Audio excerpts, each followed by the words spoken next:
take a moment today to thank the boldness of our government and our shareholders. William Hamilton built his venture on the ashes of the Second World War. The copper mine he envisioned was ransacking the First Nations' ancestral territories, drawing the wrath of the local people. It definitely took nerves of steel to stay the course, despite all this hostility. Before long, in the face of William Hamilton's cold and uncompromising stance, the petitions and peaceful protests turned into sabotage, vandalism, and other criminal acts. The industrialists' private properties also encountered the wrath of the demonstrations. Carl Faubert, a veteran of the Korean War, was hired from Montreal as a private detective to shed some light on this whole thing. But at the end of his long journey to northern Quebec, the detective did not only encounter property damage, he also came face to face with the corpse of William Hamilton. The strangeness only kept building throughout the investigation. A powerful, unseasonable blizzard hit the region. Bodies frozen in unbreakable ice appeared. The local fauna began to act strangely and aggressively. Carl Faubert began to doubt his own sanity. The detective felt the weight of a gaze, as if he were at the mercy of a powerful, feral creature waiting for the right moment to attack. Carl's fear was taking over, overpowering his reason. He was giving in to delirium. In that instant, he thought that the dark waters of the lake might shield him from the shapes that pursued him.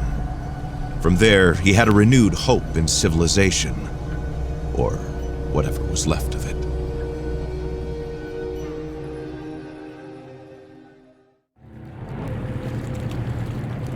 Carl saw a boat in the distance, clearly piloted by one of his own. Had he finally made it to civilization? His hopes were immediately drowned out by the sound of gunshots. Time to flee again, and fast.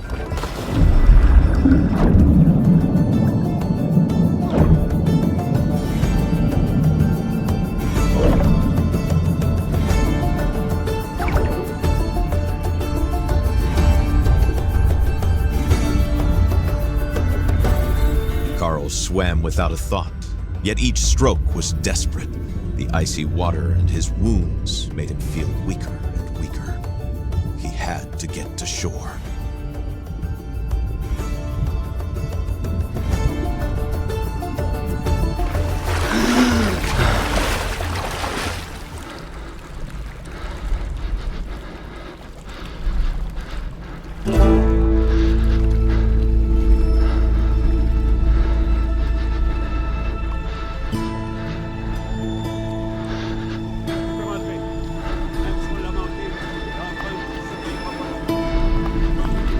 Bleeding and the hypothermia were tearing at Carl's poor body.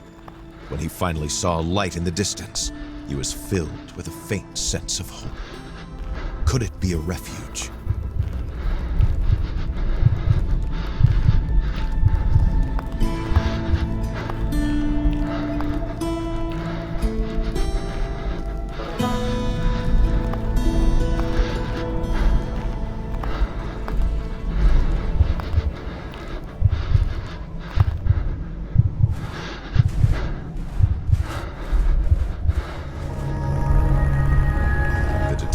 Felt like he was sleepwalking, pulled by a larger force towards the light that was calling him, as if it was asking to be set free.